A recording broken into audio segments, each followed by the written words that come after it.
이번에 만나볼 종목은 김정환님께서 남겨주신 키다리 스튜디오입니다. 매수가는 1,200원이고요. 비중을 15% 가지고 계시고요. 테마주인 건지 내리막이네요 라는 질문도 같이 남겨주셨어요. 말씀하신 대로 지금 매수가 딱 그 부근에서부터 꺾여서 내려오고 있는 상황이네요. 오늘 8,000원대까지 내려와 있는 상황이고요. 키다리 스튜디오도 테마주로 봐야 하는 걸까요? 어때요? 테마라고 부르기에는 뭐 섹터는 테마로 봐야 되겠죠. 어쨌거나 하고 있는 뭐 웹툰 관련된 콘텐츠 관련된 사업을 하고 있으니까. 네. 근데 이제 그런 건 있는 거죠. 테마라는 게 형성이 되려면 기본적으로 내가 테마라고 부르면 안 되고 분류로서의 테마가 있고, 네. 우리가 테마는 되게 많잖아요.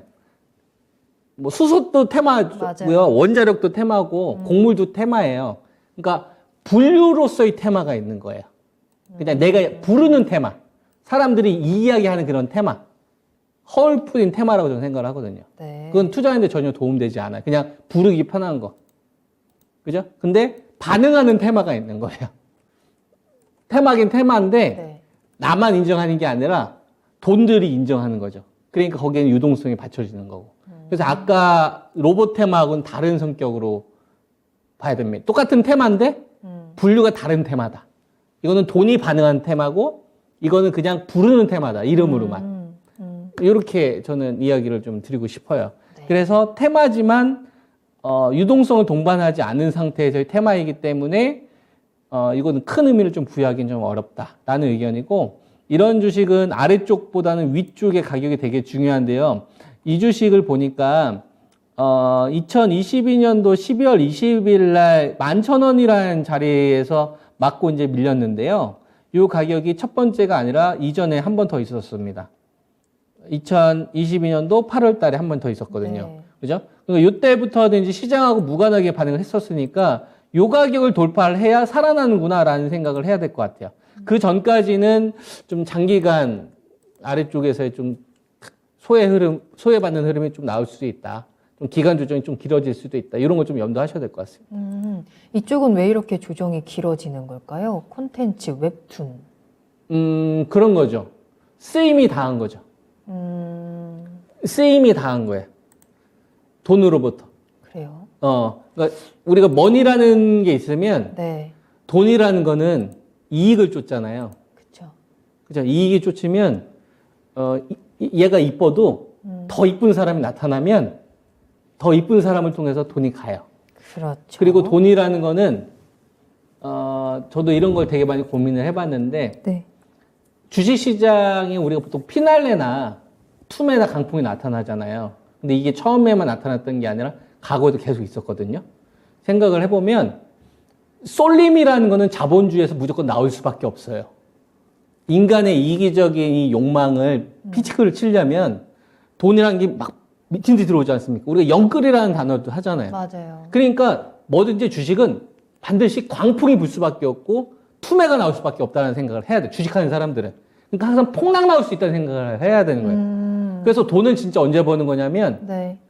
2020년도 3월 달에 1450에서 주식을 살 수 있었던 사람들이 돈을 번 거예요. 그쵸. 그때. 그죠? 2200대에서 물려가지고 있었던 사람들은 돈을 못 번 거예요. 만약에, 요번에도 마찬가지인 거예요. 2200에 배터리 산 사람들이 돈을 번 거지, 3000에서 2200대까지 그 주식 꽉 물려 있어가지고 아무것도 못했던 사람들은 이번에 돈 못 번 거예요. 배터리를 산 사람들만 돈을 번 거예요. IMF 때 누가 돈을 벌었어요? IMF 때 집을 살 수 있었던 사람. 맞네. 그 사람들만 돈을 번 거예요. 그러니까 결국 주식이라는 거는 네. 08년도도 마찬가지. 리먼 때 주식을 살 수 있었던 사람들이 돈을 번 거예요. 그 전에 물렸던 사람들은 돈을 못 번 겁니다. 그러니까 주식회사의 승패는 폭락장이나 급락장이 나왔었을 때, 진짜 내가 좋아하는 기업을 싸게 살 수 있었을 때 현금을 만들 수 있는 상황을 만들었던 사람, 또는 그때까지 포트가 ING가 될 수 있었던 사람, 이런 사람들이 돈을 버는 거예요. 저는 이번에도 마찬가지라고 보거든요. 지금 배터리 관련된 주식들 막 랠리 나오고 막 그러잖아요. 네. 왜 2200대 안 샀냐 이거예요. 살 수 있는 게 얼마나 많았는데. 오히려 지금 호재 나올 때마다 즐거움을 조금씩 정리했다가 빠지고 다시 살 생각을 해야 되는 거지. 마찬가지입니다. 키다리 스튜디오도 돈으로부터 쓰임이 지금 필요 없는 거예요. 너보다 핫한 애들이 나타난 거예요. 경쟁에서 밀린 거죠. 그래서 이 주식을 분석할 필요가 없는 거예요. 돈이 얘를 선택 안 한 겁니다. 그러니까 돈이 선택하려면 일단 11,000원을 넘어간 신호부터 나와야 되니 이 주식에 대해서 미련을 갖기보다 나중에 돈으로부터 쓰임을 다할 때 다시 한번 관심을 가져야지. 그 생각을 가지고 나머지 이 돈을 가지고 이 주식을 물타가지고 빠져나갈 생각을 가지고 그냥 하지 마시고 가지고 있는 물량을 잘 해결하고 가지고 있는 돈으로 그냥 가격 조정 나오면 배터리 살 생각하고 배터리가 살 게 안 되면 그냥 반도체라도 살 생각하고 산바라도 살 생각을 하셔야 되는 거예요. 이게 지금처럼 유동성 축소되는 구간에서는 훨씬 더 유리합니다. 그래서 좋은 기업 수량을 늘리는 게임인 거예요.